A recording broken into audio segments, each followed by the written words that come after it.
I welcome to our next podcast on Mindful Careers by रूहानी Kohli. And आज का हमारा टॉपिक है कि अगर आप इंटरनेशनल एजुकेशन टारगेट कर रहे हैं तो एक स्ट्रॉन्ग एप्लीकेशन कैसे क्रिएट करें एंड स्कॉलरशिप्स के लिए कैसे अप्लाई करें। And our expert today has a lot of experience. He is an international education expert, 15 plus years of experience और 75 plus industrial certifications। तो इससे ज्यादा एक्सपर्ट ओपिनियन आपको नहीं मिल सकता था गाइस।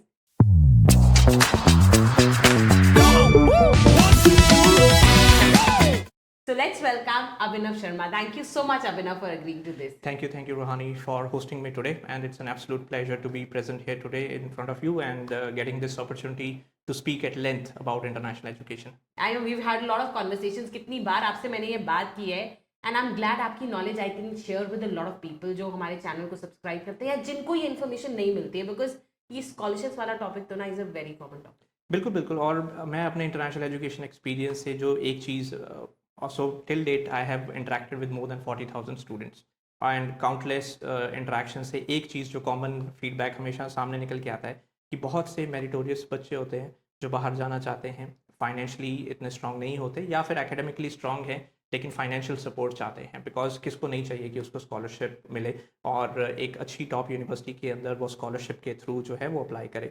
सो ये टॉपिक एक ऐसा टॉपिक है जिस पे बहुत लिमिटेड इन्फॉर्मेशन अवेलेबल है। Even if you do random internet research you will still not be able to find the right information, because एक होती है अकोमोलेटेड नॉलेज और वो अकोमोलेटेड नॉलेज आती है इंट्रैक्शन करके and first hand information. Because I have travelled extensively, आपको पता है कि ऑलमोस्ट हर दूसरे महीने दुनिया के किसी और कोने में मैं होता हूँ और वहाँ पे जो अपॉर्चुनिटीज़ होती हैं तो मेरा हमेशा एक मकसद रहता है कि जो अपॉर्चुनिटीज़ वहाँ पे हैं वो इंडिया में कैसे लेके आ सकता हूँ मैं, यहाँ के जो स्टूडेंट्स हैं, यहाँ के जो पेरेंट्स हैं, उनको वो बेनिफिट कैसे ट्रांसफ़र किया जा सकता है। तो इसी के ऊपर डेफिनेटली आई थिंक जो हम आज ये कॉन्वर्सेशन स्टार्ट कर रहे हैं ये बहुत आगे तक जाएगी और बहुत बेनिफिशियल रहेगी। करेक्ट। एंड यू नो आई से दिस कि हम भी रोज हमें बच्चे मिलते हैं जिनको कई बार एप्लीकेशन फी पे करना भी मुश्किल लगता है। करेक्ट।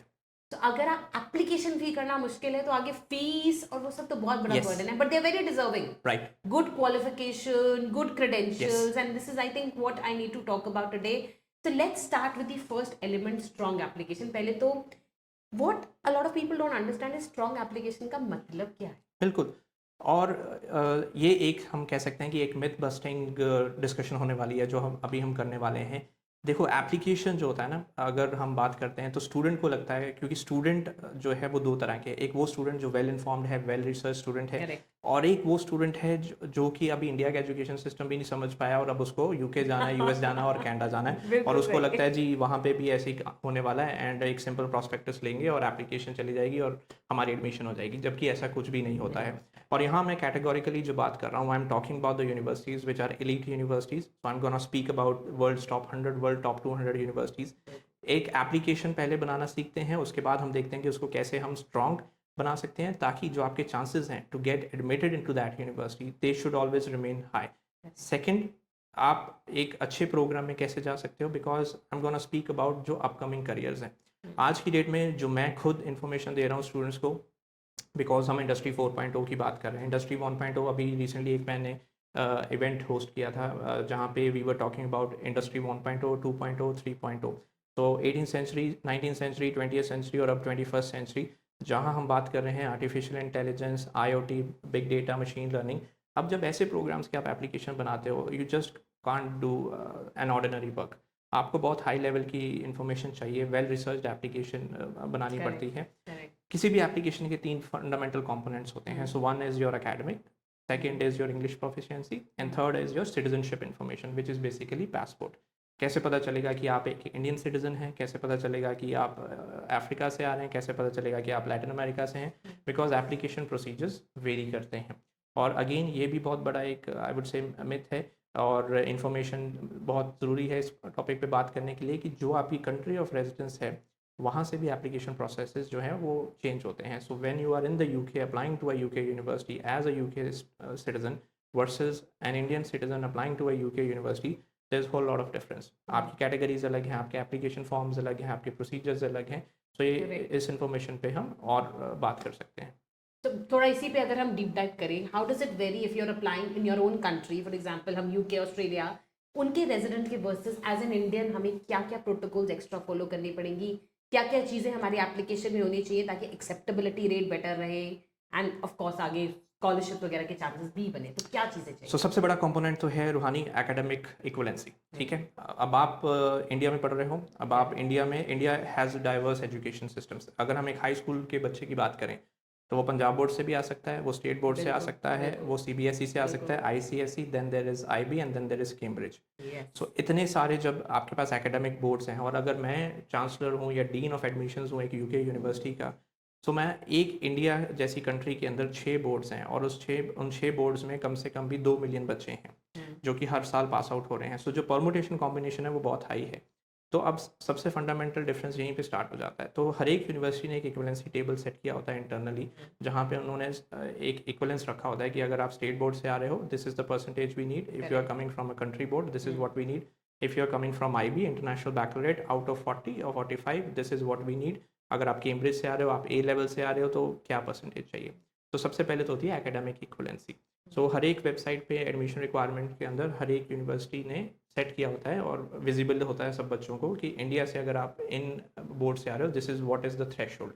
तो वो जानना बहुत ज़रूरी है। तो Abhinav, this is the another question that I asked. जैसे आप बोल रहे थे कि किस कंट्री से अप्लाई कर रहे हो, एज अ रेजिडेंट रिक्वायरमेंट्स अलग है, if you are applying from different country requirements अलग है। तो सबसे बड़ा इसमें क्या डिफरेंस रहता है या क्या क्राइटेरियाज रहते हैं? सो फंडामेंटली रूहानी सबसे पहले डिफरेंस जो आता है वो एकेडमिक्स में आता Okay. है। So if I speak about India, so India is a land of diversity, so we have different education boards. We have state boards, we have Correct. national boards, we have IB, we have Cambridge, we have open school as well.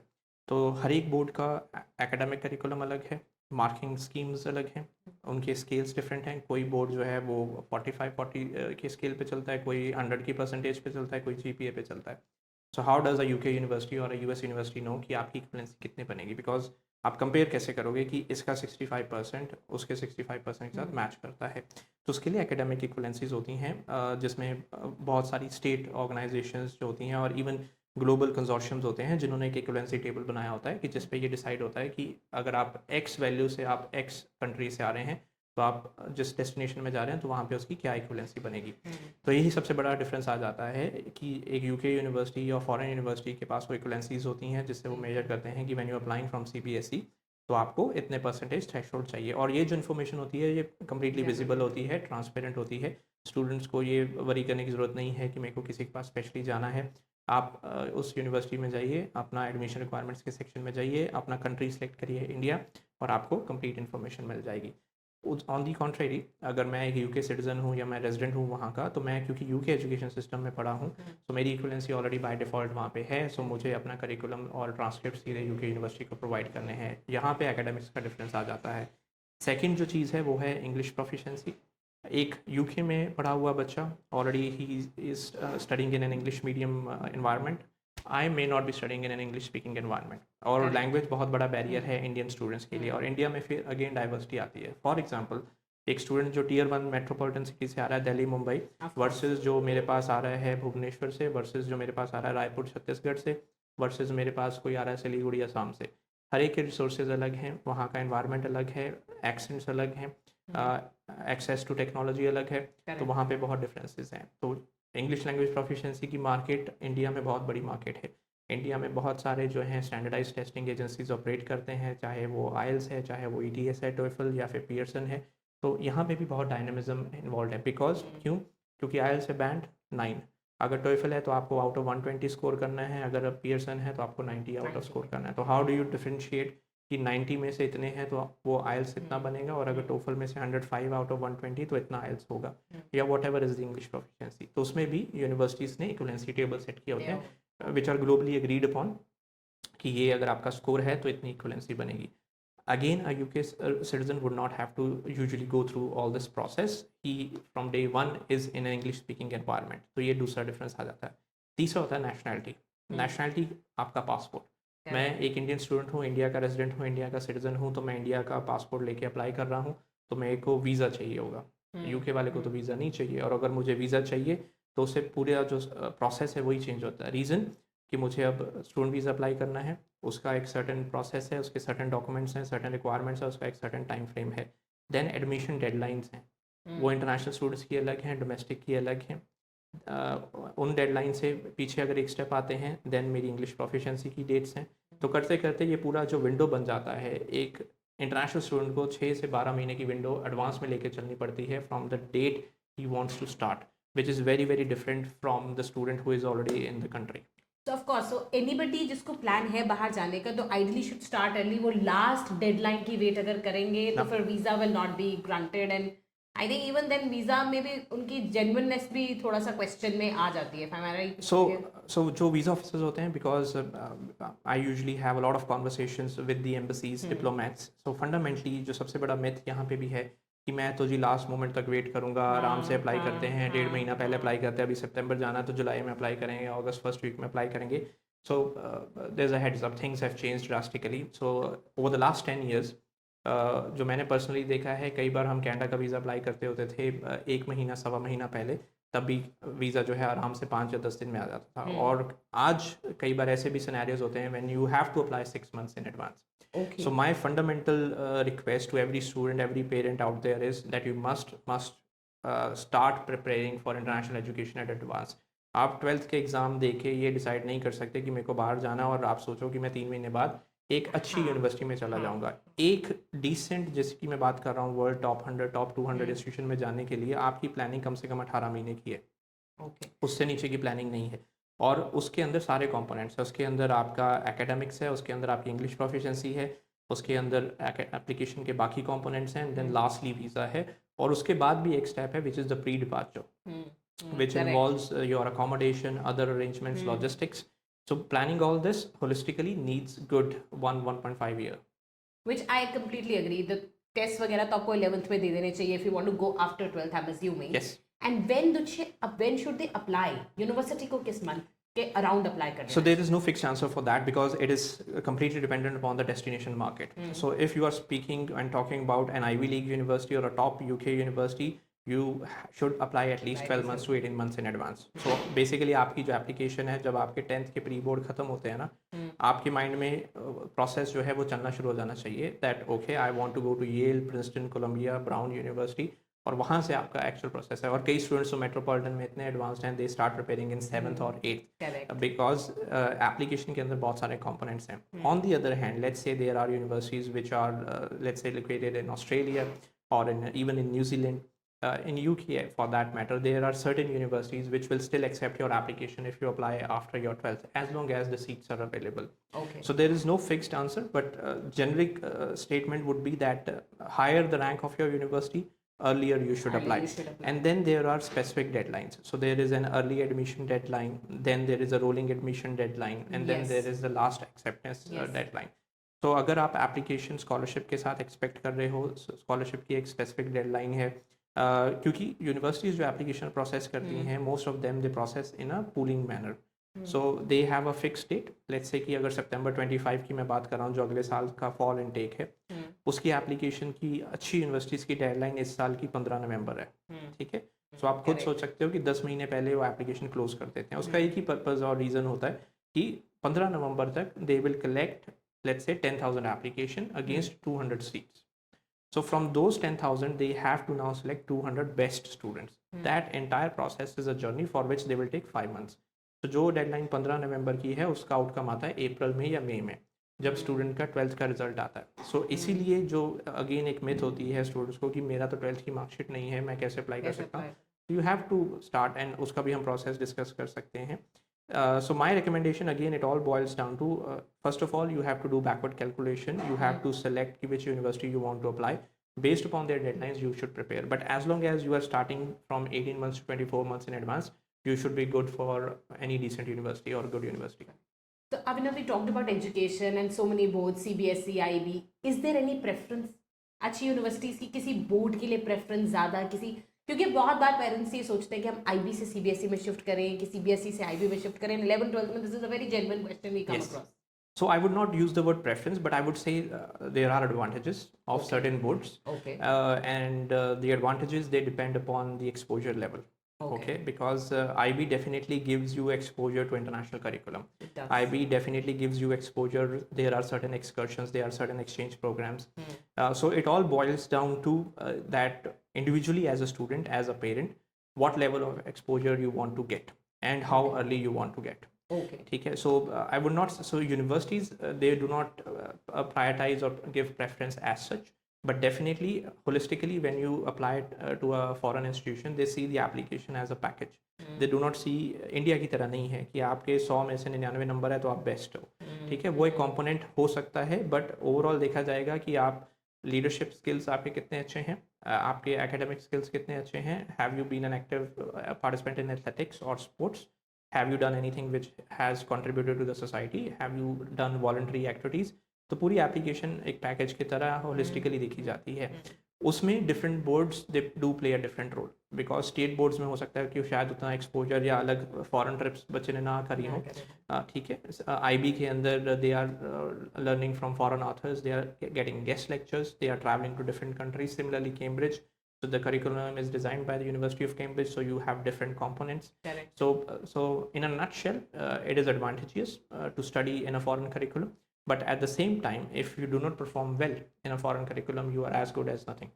All right. So it's about doing well in your curriculum and also about the exposure कि आप other elements क्या depict कर पा रहे हो अपने application में. So for example, you know, whatever you've done outside the classroom also plays a very significant role. 100%. So within India, probably आज की डेट में जैसे मैं बात कर रहा था, liberal education is now picking up in India. Correct. Liberal education as a concept is ages old. मतलब ancient Greek civilization के अंदर liberal education होती थी जहाँ पे मैथमेटिक्स के साथ वो एस्ट्रोनॉमी और म्यूज़िक भी सिखाया करते थे. ऐसे कॉम्बिनेशन आज की डेट में इंडिया में नहीं है. अगर मैं बोलूँ कि मुझे म्यूज़िक के साथ फिजिक्स सीखनी है, there is rarely any university that will give me a combination of major minor in that sense. But that has always been a concept and a component in the West. अब उसी के base के ऊपर ये चीज़ें सब जो हैं applications and these I would say holistic approach is built upon. क्यों एप्लीकेशन होलिस्टिकली देखी जाती है? Because they do not want a kid in the classroom who is just good at rote learning, कि वो सिर्फ कंपोनेंट पढ़ के बाहर जो है, बाहर your education is kept aside, what you bring to the table is seen first. ये प्रॉब्लम है, क्या आप इसको सॉल्व कर सकते हो? Are you carrying these certain skills? Are you carrying these many interpersonal skills? Are you able to communicate? Are you able to solve the problem effectively? It does not matter much that you scored 99.5 out of 100. अगर आप उसको apply नहीं कर सकते real world के अंदर, then it's useless.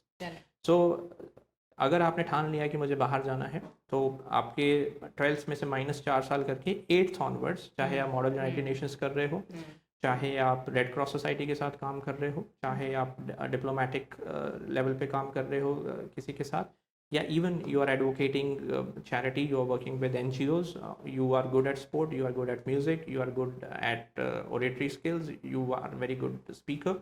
किसी एक पर्टिकुलर स्किल को पकड़ो और उसको डेवलप करो, and then you go into your grade 11 and grade 12 along with academics. Academics still play an important part. You can't apply with maths 33. Correct. And there's a minimum requirement जो तो आपको suffice करनी पड़ेगी.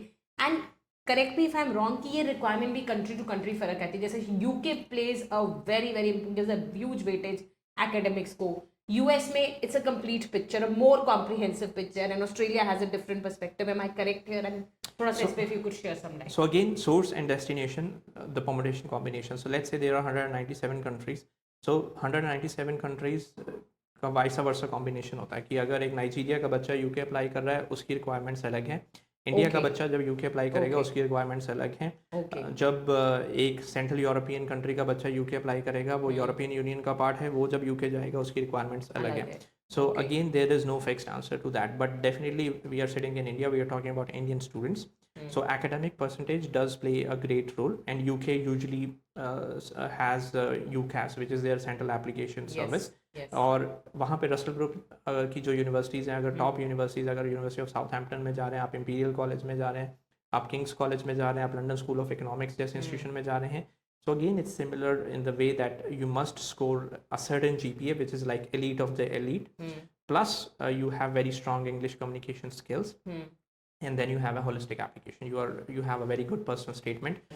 You have been able to describe yourself that why I want to go to London School of Economics, and why this particular international relations program, why I want a bachelor's from the UK, and what exactly I'm looking forward to do after completing my bachelor's degree. So these things have to be clear at the age of 18 or 17 itself when you are applying to a foreign university.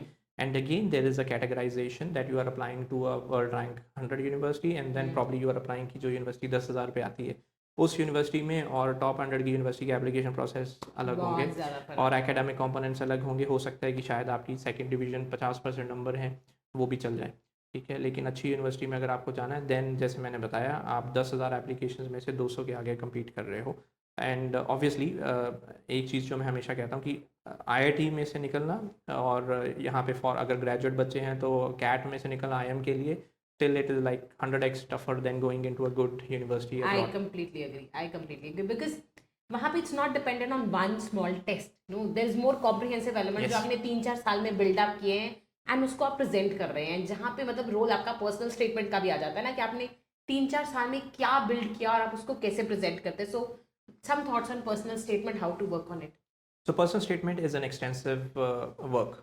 पहली बात Correct. तो ये personal statement में ऐसे नहीं है कि मैं Thanks for saying that because अब चैट जीपीटी के ज़माने में लोगों को तो लग रहा है it's about a prompt and everything is written. हाँ, so चैट जीपीटी चलाने के लिए भी इंटेलिजेंस चाहिए. बिल्कुल एंड चाहिए. सो आर्टिफिशियल इंटेलिजेंस नीड्स इंटेलिजेंस. सो जो हम आर्टिफिशियल इंटेलिजेंस की हिंदी में अगर बात करें ना, कृत्रिम बुद्धिमत्ता. सो ये मैंने किसी को पूछा था, मैंने कहा एआई कहते हो, इसका हिंदी क्या होता है? तो लोगों को वही नहीं पता, ठीक है. सो कृत्रिम वो मुझे भी नहीं बुद्धिमत्ता, पता है. हाँ, तो कृत्रिम बुद्धिमत्ता के लिए भी बुद्धिमत्ता चाहिए होती है, हाँ, ठीक है. तो उस बुद्धिमत्ता के लिए आपको अपने ऊपर काम करना पड़ेगा, ठीक है. सो अगर चैट जीपीटी है, चैट जीपीटी हम भी यूज़ करते हैं, लेकिन प्रॉम्प्ट इंजीनियरिंग बहुत पीछे आती है, ठीक है. यूनिवर्सिटी एसओपीज अगर आप हार्वर्ड और आई वुड से जो अच्छी आईवी लीग यूनिवर्सिटीज़ हैं, अगेन चलो हम मीडियम रैंक यूनिवर्सिटीज़ की भी बात कर लें, a good SOP is not more than 1.5 page. Correct. अब एसओपी चाहिए क्यों? एसओपी इसलिए चाहिए कि अब जैसे मैं और आप इन पर्सन बात कर रहे हैं, आप मेरे से डायरेक्ट क्वेश्चन पूछ पा रहे हैं and I am answering you. So let's suppose that this is the dean of admissions and this is the faculty of engineering, और आप एक स्टूडेंट हो जो इंडिया में बैठे हो, लेट्स से आप चंडीगढ़ में बैठे हो, and now how do you explain and justify your entire academic journey from class 1 to class 12th, and now why do you want to come to my university, why do you want to be an engineer, what exactly you want to do after becoming an engineer. तो वो पूरी जो journey है आपको condense form के अंदर 1200 से 1500 words में बतानी है, और वो वही बता पाएगा जिसने वो जर्नी खुद लिखी है और खुद जी है. अगर आप किसी काउंसलर से एक्सपेक्ट कर रहे हो, आप किसी को हायर कर रहे हो और वो बिना आपके प्रॉम्प्ट्स के, बिना आपसे इनपुट्स लिए वो लिख दे रहा है, तो वो कुछ नहीं हो रहा है. वो बस एक पैरा किसी का उठा के, किसी का उठा के गूगल से लिख के वो जारी है, और फिर एक महीने बाद ईमेल आती है, this is to inform that your application was rejected, ठीक है. तो आपका एसओपी पे काम करना, I would say minimum is a 1 month to 3 months process. At best should be a 6 months process. So I know students who have worked on one page for 6 months, but they have made it to Harvard. ठीक है. So अगर आप ऐसा M रखते हो तो आपको पूरी जो है कंडेंस फॉर्म में जो चीज़ हो सकता है कि आप 10 पेज में लिखो, उसको आप एक पेज में कैसे लिख सकते हो. This is what N SOP is. आप अपने ज़िंदगी के 18 साल एक पेज में कैसे उतारोगे, this is what an SOP is. और बहुत एक्सटेंसिव काम जाता है, and I do not recommend ChatGPT से आप प्रॉम्प्ट्स ले सकते हो. You can get an idea, you can get grammar check, you can get vocabulary check, you can get I would say alternatives. For example, आपको vocabulary अगर आपकी इतनी strong नहीं है और आपको एक पर्टिकुलर वर्ड की रिप्लेसमेंट चाहिए, आप रिप्लेस कर सकते हो. आपने सेंटेंस लिखे हैं 3, आपको कंडेंस फॉर्म में आइडियाज़ चाहिए कि उसको एक में कैसे लिखना है विद यूजिंग हायर और heavier vocabulary. You can do it because this is what the difference is in IELTS as well. So let's say there is an IELTS kid who has 5.5 or 6 bands versus an IELTS 9, क्योंकि वो बोलेगा जी I want to interrupt you, and दूसरा बोलेगा I want to interject. ठीक है. So interrupt और interject वाले में ही difference है, और वहीं पे SOP देखी जाती है. How beautifully you have explained your journey, and again 360 degree. Do not showcase yourself as a geek. Okay, showcase yourself as a whole individual, and this is what I would add here. National Education Policy 2020 of India also states, because if you read this document, which is about 64 pages, now India is moving towards creating more holistical individuals, जहाँ पे आपका component languages का भी है, आपके liberal arts भी हैं, आपके academics भी हैं, और आपके core sciences भी हैं.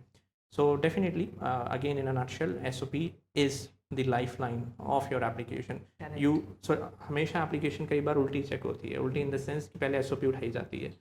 अब भूल जाओ कि आप क्लास के टॉपर थे, वो साइड हो जाएगा. कई बार SOP पहले उठाई जाती है और SOP ही आप अगर आपकी कॉपी पेस्टेड है, ठीक है, जो मनदीप ने लिखा है वही संदीप ने लिखा है, जाएंगे. क्योंकि मनदीप और संदीप ने इकट्ठे लिखा है. हाँ, तो वो नहीं चलेगा. I completely agree. एंड मुझे लगता है सबसे पहले तो SOP में आपको कितना रेट्रोस्पेक्ट करना है ना, कि आपने ये क्यों किया, कैसे किया, क्या किया. एंड वो स्टोरी लाइन ही मिसिंग है तो आप क्या ही लिखोगे. सो आपका पास्ट प्रेजेंट फ्यूचर होता है SOP. Correct. तो आपने जो पास्ट में किया है वो लिखना है. प्रेजेंट में क्या सोच रहे हो, क्योंकि प्रेजेंट में ही आपने डिसाइड किया है कि मेरे को UK यूनिवर्सिटी जाना है. UK में पढ़ने के बाद आपका फ्यूचर है और US में पढ़ने के बाद, कनाडा में पढ़ने के बाद. तो आपकी SOP 1000 वर्ड के अंदर पास्ट प्रेजेंट फ्यूचर है. 300 वर्ड में पास्ट होना चाहिए, 300 में प्रेजेंट है, 300 में फ्यूचर है. Correct. और 100 में आपकी कंक्लूजन है. वही आई थिंक वेरी गुड. मतलब आपने बहुत अच्छे से इसको हमारे लिए बाइफरकेट कर दिया है कि इतने वर्ड्स में आपने अपनी स्टोरी बतानी है. तो just imagine how powerful those words have to be. Yes. इतने वर्ड्स में you are telling how you lived in the past few years और what you see yourself doing. So has to be a very powerful statement. Absolutely. Definitely. Is there difference की जो courses के across की भाई engineering के लिए apply कर रहे हो तो क्या देखा जाएगा, बाकी कोर्सेज के लिए अप्लाई कर रहे हो तो थोड़ा सा a little bit of information. So again, a lot of common sense goes into this. So again, as admission evaluators, when let's say if I have to look at an application, then what I see is I would say mapping between the subjects and the program that the student has chosen. Correct. So एक जो fundamental nomenclature का difference आता है कि हमारे India में होते हैं courses, बाहर होते हैं programs. So बाहर जो courses होते हैं वो subjects होते हैं. So if I say I'm doing Bachelor's of Civil Engineering, that's not a course, that's a program. That's a program. If I'm doing applied physiology within Bachelor's of Kinesiology, then physiology is a course. ठीक है. So India में वो differences हमारे हैं. और यही SOP में जब आते हैं तो गलतियाँ बनते हैं. ठीक है. So ये भी ध्यान रखना होता है. So अगर मुझे अप्लाई करना है बैचलर्स ऑफ केमिकल इंजीनियरिंग में, सो फंडामेंटली मेरी सबसे पहले मैथ्स देखा जाएगा. मेरे मैथ्स में नंबर है 30 और मैं SOP में लिख रहा हूँ I want to become a highly successful engineer because I love engineering. I been very good student at mathematics. I always love logic. I always love arithmetic. Number maths में है 30, जो कि ऑप्शनल सब्जेक्ट रखा हुआ था आपने out straight away out. Correct. Similarly, you want to apply, let's say for international relations, you want to become a diplomat, you want to become an administrative officer. And one of the core subjects is history and political science. So humanities के बच्चों के लिए, because humanities हमारे देश में ऐसा देखा जाता है कि भाई जिसको कुछ नहीं आता वो humanities में आता है. जबकि बाहर humanities is, I mean, there are, I can right now tell you 50 top careers which come out of humanities. ठीक है. हो सकता है कि एक इंजीनियर उतने पैसे ना बना रहा हो जितना एक एंथ्रोपोलॉजिस्ट बना रहा हो, या फिर एक क्रिमिनोलॉजिस्ट बना रहा हो जिसने बैचलर्स ऑफ क्रिमिनोलॉजी करी हुई है. तो ये जो करियर्स की इन्फॉर्मेशन है इसके लिए आपको चाहिए होती है हिस्ट्री. सो हिस्ट्री में आपके नंबर हैं 50, but you are talking about becoming so and so in your application. So this correlation has to be very strong. Okay. Similarly, you want to become a good a paramedical officer, but your biology is 44. ठीक है. So the major content जो है उस पे you should have scored. हाँ, और यहाँ पे एक स्टेप और हम आगे जाएंगे. हो क्या कई बार क्या होता है कि आपकी जो यूनिवर्सिटी है, let's say if you are not going to a very high ranked university, you'll get admission, you'll get you pay the tuition fees. Now you go to the embassy. The embassy does another check now. Okay. So now the embassy sees this kid is coming to my country, applying to this program. Number इसके बताले से और ये बात कर रहा है कि मैं बैचलर्स पैरामेडिकल साइंसेस कर लूँगा 4 साल में, जो कि प्योर इंग्लिश के अंदर है. Your chances of visa rejection are high. Okay. So you have to clear not just the admission requirements, you also have to clear the immigration or the visa requirements as well. So जब भी आपकी application बनती है आपको ये नहीं सोचना है कि मेरे को तो ऑफर लेटर मिल गया, अब मेरा वीज़ा 100% श्योर है. सो आपका logic at any stage destroy नहीं होना चाहिए. Logic remains the same even at the embassy level. So again maths 33 going into chemical, हो सकता है आपको ऑफर मिल गई, हो सकता है कि आपको एम्बेसी वीज़ा ना दे. उस केस में फिर क्या होता है कि बच्चों को रीज़न ही पता नहीं चलता. उनको लगता है यार यूनिवर्सिटी ने तो मेरे को एडमिशन भी दे दी थी, यूनिवर्सिटी ने तो एक्सेप्ट भी कर लिया था, मेरे को वीज़ा क्यों नहीं मिला, मेरे तो पेरेंट्स की इनकम भी सही थी, फंड्स भी पूरे थे, मेरे तो IELTS भी 6.5 था. But then it's your academics that are playing the bad part. Okay. So you मतलब everything double check है, इसलिए you have to be very sure what course you apply for and you should be in sync with your mark sheet. And most importantly, you should be in the right hands. Because ये चीज़ें अगर मैं आपको बता पा रहा हूँ इसलिए है because I am a professional. But let's say you are not dealing or with the person who knows these things and you are just going with the flow. Because to be honest, I don't expect a student to know about the visa processes in depth. he or she is dependent on somebody else who is a professional in that field और बहुत vast है. I mean the permutation combinations, just to let you know, there are 26,000 higher education institutions in the world. Each institution has about 140 programs. So I'm talking about 1.8 million programs. ठीक है. तो इस permutation combination के अंदर आपको 190 कंट्रियों के visa processes जो उसमें से लेट्स से कि आज की डेट में आप हैरान हो जाओगे, इंडिया से ऑलमोस्ट शायद 160 या 170 अलग अलग कंट्रियों में बच्चे जाते हैं. जबकि जब हम लेमैन लैंग्वेज में बात करते हैं सबको ये लगता है कि कनाडा जाना है और यूके जाना है, यूएस जाना है, बट ऐसा नहीं है. बच्चे साउथ कोरिया पढ़ने जा रहे हैं. अच्छा. ठीक है. बच्चे कतर पढ़ने जा रहे हैं.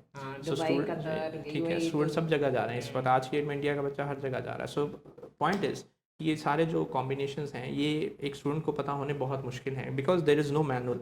इसकी कोई किताब नहीं है कि आप पढ़ोगे और आपको पता चल जाएगा कि ऐसे होता है. So you must be, and I want to stress on this fact that whenever you are seeking information, always either seek it from official sources, which is the government websites, university websites, and if you are going to a professional, make sure that you do your research and then you decide on कि आपको कहाँ से apply करना है. So it's very important you go to a professional and don't land up in wrong hands. तो थोड़ा सा ये research is also very important because a lot of people claim to be professionals जबकि it is just the face that is there and no knowledge backing it up. Any relevant sources for different countries Abhinav where we can go to? There are many. So fundamentally there are हम use करते हैं consortiums. So consortium जो होते हैं आज की date में in this age of artificial intelligence and data sciences, and I've seen this journey over the last 15 years. At a point जब internet इतना accessible नहीं होता था इंडिया के अंदर, and even जो information होती थी, we used to get like this bunch loads of brochures from universities. I'm talking about 2009, 10, 11.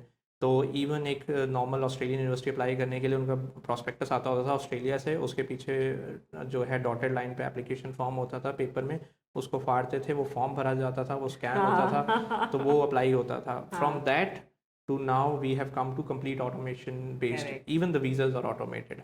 ठीक है. सो मतलब इतनी इतनी मोटी फाइलें बनती होती थी जो फिजिकली जमा होती थी एम्बसीज के अंदर, और अब आज की डेट में आपके प्रोसेसेस ऑनलाइन हैं.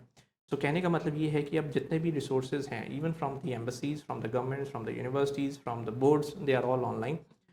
तो कई ऐसी ऑर्गेनाइजेशंस हैं हर एक कंट्री के अंदर जहाँ पे आपको वो इन्फॉर्मेशन मिल जाती है. फॉर एग्जांपल अगर आपको ऑस्ट्रेलिया में किसी इंस्टीट्यूशन के बारे में जानना है, you will go to the CRICOS website which is CRICOS.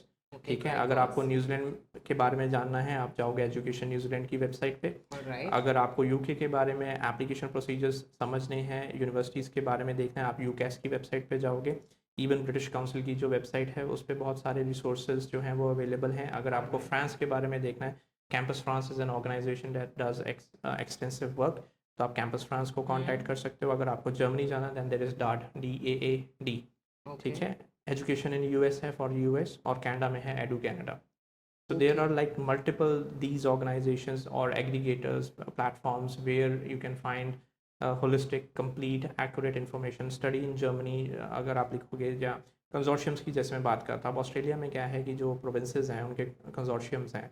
अगर आपको सिडनी पढ़ना है तो सिडनी आता है न्यू साउथ वेल्स में. ठीक है. सो आप जाओगे स्टडी न्यू साउथ वेल्स. अगर आपको मेलबर्न पढ़ना है तो मेलबर्न आता है विक्टोरिया में, तो आप जाओगे विक्टोरिया में. अगर आपको ब्रिस्बेन जाना है तो ब्रिस्बेन है क्वींसलैंड में, so then you will contact study in Queensland. So that's where you contact and get the right information. So it's like the most authentic information available. Of course, you will research more and you will back it up with more things, but the most authentic. But as a starting point, you will get, I would say, at least 80% of what you need. And accurate information. मतलब सबसे बड़ी problem तो ये है ना, accurate information कहाँ ढूंढनी है वही नहीं मिलता. हाँ. So और ये government resources हैं. And you can contact them, and most importantly जो institutions हैं they are connected with them. तो अगर आपको ब्रिस्बेन की किसी यूनिवर्सिटी में जाना है, बॉन्ड यूनिवर्सिटी में जाना है, या ग्रिफिथ यूनिवर्सिटी ऑस्ट्रेलिया की मैं बात कर रहा हूँ, तो you can contact them and they will reach out. And most of the universities they have their in country offices as well. They have in country representatives who speak your language. वो हिंदी में बात कर लेंगे या आपकी regional language में बात कर लेंगे. You can reach out to them as well. So I remember हमने एक बार एक सेमिनार कराया था and we had invited some people from the official organization only, and they had given really good guidance कि भाई if it is all about Harvard, it's not only about a full page CV, it's about that one quality that makes you very special. And I think ऐसी चीजें बच्चों को नहीं पता होती है. हाँ नहीं, because again उसका कोई मैनुअल नहीं है ना. So there is no manual, or again no matter how many I would say researches you do on the internet, there is no fixed recipe. जो आपको बता देगी कि अगर आप ये करोगे तो आप यहाँ चले जाओगे. So these are and every student's journey is different. सबसे बड़ा डिफरेंस ये है, अगर एक बच्चा है जो स्पोर्ट्स में बहुत अच्छा रहा है वर्सेस दूसरा बच्चा जिसने स्पोर्ट्स देखी ही नहीं है, हाँ, दोनों के एप्लीकेशन में बहुत फ़र्क होने वाला है. करेक्ट. दोनों की एसओपीज बहुत अलग होने लाइक वाली मी हैं. एंड माय हस्बैंड जिसने स्पोर्ट्स कभी नहीं देखे and he is been a family of players, तो होता है. सो वहीं पे सारा डिफरेंस होता है. Correct, so correct. अगेन उसको आप हाईलाइट कैसे करते हो, आप उसको उसका जो पोर्ट्रेल एप्लीकेशन का वो कैसे है, lot of difference there is. तो वेरी बिल्कुल करेक्ट, मतलब एक्चुअली हर कॉज के लिए. सो अगर हम शॉर्टलिस्ट करें अभिनव, तो फॉर अ स्ट्रॉन्ग एप्लीकेशन आपको एक रिक्वायरमेंट्स देखनी है यूनिवर्सिटी की क्या है, एंड आपको पोर्ट्रे करना है कि आप उन रिक्वायरमेंट्स को कैसे फुलफिल करते हैं. You have to start planning early. Anything I am missing?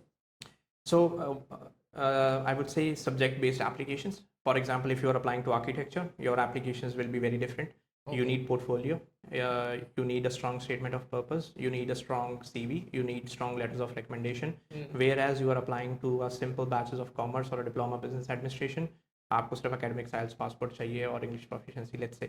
Okay. तो subject wise, program wise, there are differences. For example सबसे बड़ी चीज़ है, आपको डॉक्टर बनना है यूके के अंदर, आपको जब अप्लाई करना है आपको प्लैब 1 चाहिए, आपको प्लैब 2 चाहिए, एंट्रेंस टेस्ट का डिफरेंस आ जाता है. Okay. वहीं आप जब बीबीए अप्लाई कर रहे हो आपको कोई ये प्लैब 1 प्लैब 2 नहीं, because that's for medical sciences.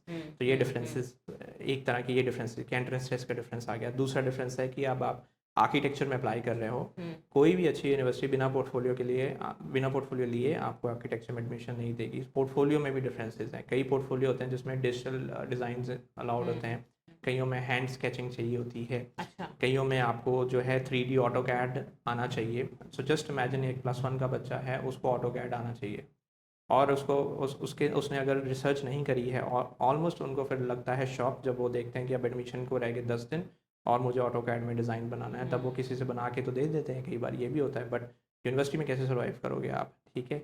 Similarly आप जा रहे हो इंटीरियर डिज़ाइनिंग के अंदर, आप जा रहे हो ग्रीन आर्किटेक्चर के अंदर, let's say you want to go into visual arts, you want to go into photography. Recently I was into film making, batches of film production, batches of film making. Film making में जाने के लिए you should be good at script writing. So imagine 12th का बच्चा जिसको script writing के भी basics पता होने चाहिए. ठीक है. So your application is not that easy. अगर आप मतलब स्ट्रेट फॉरवर्ड कोर्सेज से बाहर, अगर प्रोग्राम से बाहर मैं बात करूँ, it goes deep, very it's a very deep conversation. So उसके लिए हमें एक अलग पॉडकास्ट चाहिए. मतलब अगर मैं बात करूँ तो आर्किटेक्चर के ऊपर एक 30 मिनट का एपिसोड शूट हो सकता है, because architecture studies in Germany versus architecture studies in UK versus architecture studies in US versus Australia versus India, सब अलग हैं. आप एक आर्किटेक्ट कैसे बन सकते हो, आपको आर्किटेक्चर सोसाइटी के साथ रजिस्ट्रेशन कैसे करनी है, आपको कौन से लाइसेंसेस चाहिए, आपको कौन से स्किल्स चाहिए, आपको कौन से सॉफ्टवेयर चलाने आने चाहिए. तो बहुत कॉन्वर्सेशन आगे. तो basically this is what I think all these good universities look for, कि बच्चा उस चीज़ के लिए बना है, एंड अगर वो कोर्स करेगा वो सेटल होगा, बिकॉज उनकी रेपुटेशन है right at the end of the day, कि अगर बच्चा कोई करियर करता है वो उसमें सेटल हो, ही और she should do good in this. Yes. तो इसलिए ये प्रोफाइल मैचिंग बहुत इंपॉर्टेंट है कि बच्चा कंट्रीब्यूट भी करे, वो कुछ ले भी, एंड फिर वो एक ऐसा एलुमनाई बने जिसके बारे में वो बोस्ट भी कर सके, right? 100%. Because see in universities में एक चीज़ बहुत क्लियर होती है, they do not want to admit you if you will not become successful in career. तो वो उनका बहुत क्लियर मैंडेट है. And these universities are legacy universities. Some of them, कोई 100 ईयर ओल्ड है, कोई 150 ईयर ओल्ड है. आप ग्लासगो चले जाओ, 600 साल पुरानी यूनिवर्सिटीज़ है, यूनिवर्सिटी ऑफ ग्लासगो, एडिनबरा. ठीक है. सो अगर कोई 600 साल पुराना एकेडमिक इंस्टीट्यूशन आज तक सर्वाइव कर रहा है और रैंक में बना हुआ है, वो इसलिए है because they have a quality control. Most importantly these universities they link qualification to employment. Correct. ठीक है. अब इंडिया में आप देख लो कितने इंजीनियर्स पास आउट हो रहे हैं, और एक पर्टिकुलर सर्वे के अकॉर्डिंग ऑलमोस्ट हमारे आधे से ज़्यादा इंजीनियर्स अनएम्प्लॉयड हैं. ठीक है. वो अनएम्प्लॉयमेंट इसलिए है बिकॉज कोई आज भी शायद माइक्रो प्रोसेसर सीख रहा होगा 8085 जो 1975 में आया था, कोई आज सी सीख रहा है जो कि वहाँ का स्टूडेंट तीसरी क्लास में सीख लेता है, वो हमारा बच्चा बीटेक में चला रहा है. सो आप देख रहे हो जो 15 साल का जो गैप है, एकेडमिक गैप है. सो एम्प्लॉयमेंट ऑब्वियसली कहाँ जाएगी फिर. ठीक है ना. Employment will always be tough. So these universities, why they put so much effort into this? Because they want that you should become employable on the day you get your degree. Because they do not want you to roam around unemployed. हाँ, unless student नहीं skills नहीं सीखे तो उसमें because their I would say resources, facilities, they are top notch. They give you the best of the best facilities they have, and most of the times they are completely free of cost. They give you exposure, they take you to career fairs, they take you to industry fairs. They have career development cells, CDCs होते हैं universities के अंदर, resume कैसे लिखना है, interview में कैसे बैठना है, सेकेंड ईयर से ये एक्टिविटी स्टार्ट हो जाती हैं. तो ऐसी जो सारी चीज़ें हैं, अगर स्टूडेंट उसको अच्छे से यूटिलाइज़ करे, तो अगेन गोज़ बैक, जब आपने सोच लिया कि मुझे बाहर जाना है, so this journey is now your next 6 to 8 years journey till you reach a certain threshold in your life. So of course you have to be prepared. In short, you have to prepare, you have to plan, and you have to map. और ये mapping अगर आप right करोगे, then you'll be able to also, everybody will be able to draft a right career for themselves, which Correct. is very important. So thank you so much, Abhinav. This has been such a thorough discussion. It always is with you. But हमारे 2-3 podcast मुझे लगता है online करने पड़े. हमारे बहुत सारे topics हैं जो आपके साथ हमें छेड़ने पड़ेंगे, specially scholarships, bursary. You've been telling me a lot about that also. So थोड़ा time whenever you're not traveling और स्पेयर करिएगा. But till then, anything I'm missing that आपको लगता है? So I think a very good comprehensive conversation today. But जैसे मैंने बोला, a endless discussion है. इसका मतलब एक टॉपिक के अंदर से आपके 5 टॉपिक और निकलेंगे. So scholarships के बारे में मैं थोड़ा सा बताता हूँ before we conclude. So scholarships definitely my endeavor, my personal endeavor always is कि अगर मुझे दिख रहा है कि स्टूडेंट वर्दी है, डिजर्विंग है, doesn't matter to be honest कि फाइनेंशियली कैसे है, लेकिन अगर वो स्कॉलरशिप के लिए एलिजिबल हैं, then it's my endeavor to tell them, guide them on how to get a good scholarship. Very good. And especially there are many scholarship opportunities available, चाहे वो गवर्नमेंट ऑफ इंडिया की तरफ से हैं, चाहे वो यूनिवर्सिटीज़ की तरफ से हैं, इवन जो स्टैंडर्डाइज टेस्टिंग एजेंसीज हैं, वो भी कई स्कॉलरशिप एवेन्यूज चलाते हैं. देन देर आर NGOs जो इंडिया में स्कॉलरशिप्स के एवेन्यूज प्रोवाइड करते हैं. So there are resources available on the internet जहाँ पे आप डिफरेंट स्कॉलरशिप्स के बारे में रिसर्च कर सकते हो. ऑस्ट्रेलिया में ऑस्ट्रेलियन एंडेवर स्कॉलरशिप होती है, Australian post graduate research award होता है.